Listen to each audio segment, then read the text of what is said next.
Hello दोस्तों, स्वागत है आपका मेरे इस नए वीडियो में। हम आज बात करने वाले हैं नाभिकीय विखंडन तथा संलग्न से रिलेटेड जो क्वेश्चन पटवारी, आबकारी और जेल पहरी जैसे एग्जामों में आने वाले हैं। तो चलिए हम शुरू कर लेते हैं। नाभिकीय विखंडन क्या होता है? तो देखिए ना, शब्द है विखंडन। विखंडन से तात्पर्य होता है कि टूटना।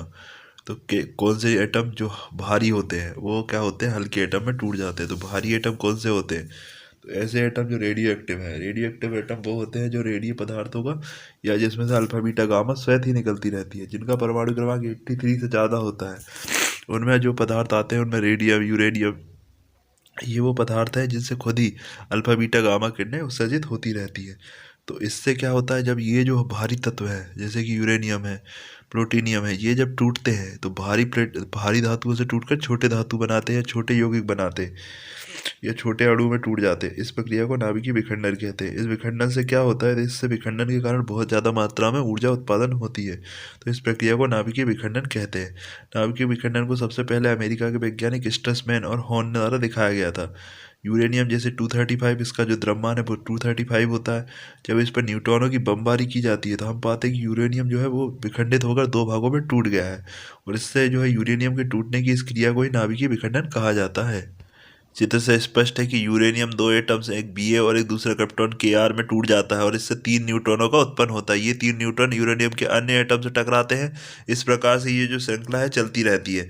इस प्रकार एक से तीन, देखिए, अगर 1 से 3 न्यूट्रॉन, 3 से 9 न्यूट्रॉन और 9 से 27 न्यूट्रॉन, इस प्रकार के न्यूट्रॉन अधिक से अधिक मात्रा में उत्पन्न होते रहते हैं और वो यूरेनियम से टकराकर भारी मात्रा में ऊर्जा का उत्पादन करते हैं। इसे बोलते हैं अनकंट्रोल्ड चेन रिएक्शन। देखिए, अब एक से क्या हो रहा है, 3 उत्पन्न हो रहा है, 3 से 9 हो रहा है, तो ये बहुत ज़्यादा मात्रा में उत्पन्न हो रहा है और इसको कंट्रोल करना मुश्किल होगा। और इसी अनियंत्रित श्रृंखला पर आधारित होता है आपका परमाणु बम, जिसके जनक थे जे रॉबर्ट होपिनियर। इन्होंने सबसे पहले जो है आपका परमाणु बम का आविष्कार किया था। उसके लिए उन्होंने यूरेनियम 235 और यहाँ पर प्लूटोनियम 239 का प्रयोग किया था।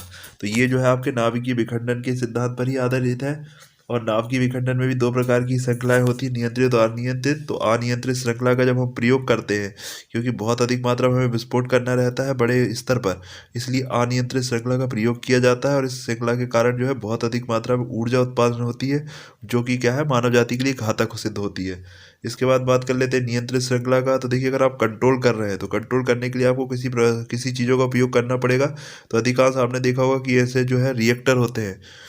तो रिएक्टर, जो परमाणु रिएक्टर है, परमाणु भट्टियाँ होती है, उनमें आपकी ग्रेफाइट की रोड है, केडियम बोराम की रोड है, इसके बाद भारी जल है।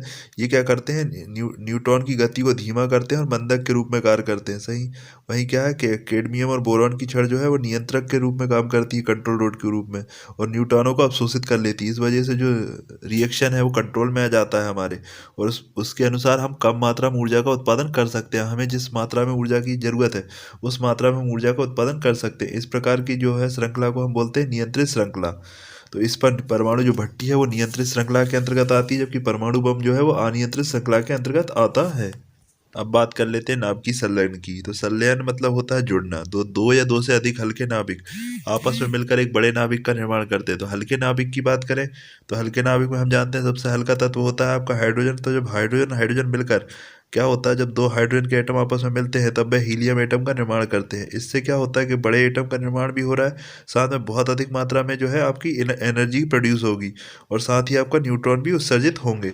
तो जब हल्के, अब ये जो प्रोसेस है हाई टेम्परेचर पे होती है, इसके लिए ज़रूरी है उच्च ताप और उच्च दाब होना चाहिए। और जो है आपकी कंडीशन बनती है सूर्य के अंदर। तो सूर्य के अंदर क्या होता है, आपका नाभिकीय संलयन की प्रोसेस पाई जाती है। तो ये नाभिकीय संलयन जो है वो अधिक टेम्परेचर पर होता है और इस पर जो हाइड्रोजन बम है वो आपके नाभिकीय संलयन पर ही आधारित होता है। इसको बनाने का श्रेय जाता है एडवर्ड टेलर को।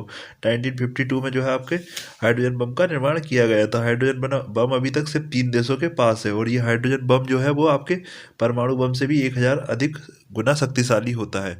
तो आपको अगर हाइड्रोजन बम को कहीं पे विस्फोट करना है तो उसके लिए ज़रूरी है कि आपको पहले परमाणु बम को विस्फोट करना होगा, क्योंकि इतने टेम्परेचर के बाद ही आपका हाइड्रोजन बम विस्फोट हो पाएगा। तो इस प्रकार से परमाणु बम जो है आपका नाभिकीय विखंडन पर और हाइड्रोजन बम नाभिकीय संलयन पर आधारित है। अभी तक हमने जो टॉपिक पढ़ा उसमें से कुछ क्वेश्चन देख लेते हैं किस प्रकार क्वेश्चन आते हैं। देखिए, भारी नाभिकों का हल्के नाभिकों में टूटने क्या कहलाता है? तो हमें पता ही है कि ये नाभिकीय विखंडन है। तो ऐसे क्वेश्चन भी पूछे जा सकते हैं। परमाणु भट्टी के आविष्कारक कौन थे? तो हमें पता है कि प्रोफेसर फर्मी जो है परमाणु भट्टी के आविष्कारक थे। हाइड्रोजन बम किस प्रकार प्रक्रिया पर आधारित है, ये भी हमें पता है कि हाइड्रोजन बम जो है नाभिकीय के संलग्न पर आधारित है। सूर्य में कौन सी घटना होती है, नाभिकीय संलग्न की घटना होती है। इस टाइप के प्रश्न भी आ सकते हैं। और परमाणु रिएक्टर में जो है आपका कंट्रोलर के रूप में किसका उपयोग किया जाता है, तो कैडमियम और बोरान की छड़ का। और रिएक्टर में मंदक के रूप में किसका प्रयोग किया जाता है, तो भारी जल और ग्रेफाइट का यूज किया जाता है। परमाणु बम बनाने के लिए अनियंत्रित श्रृंखला का प्रयोग किया जाता है। आज की वीडियो में दोस्तों बस इतना ही। मिलते हैं हमारे नेक्स्ट वीडियो में। अगर ये वीडियो आपको पसंद आया है तो इसे लाइक करना ना भूलें, और चैनल पर पहली बार आए हैं तो चैनल को भी सब्सक्राइब कर लें। मिलते हैं नेक्स्ट वीडियो में।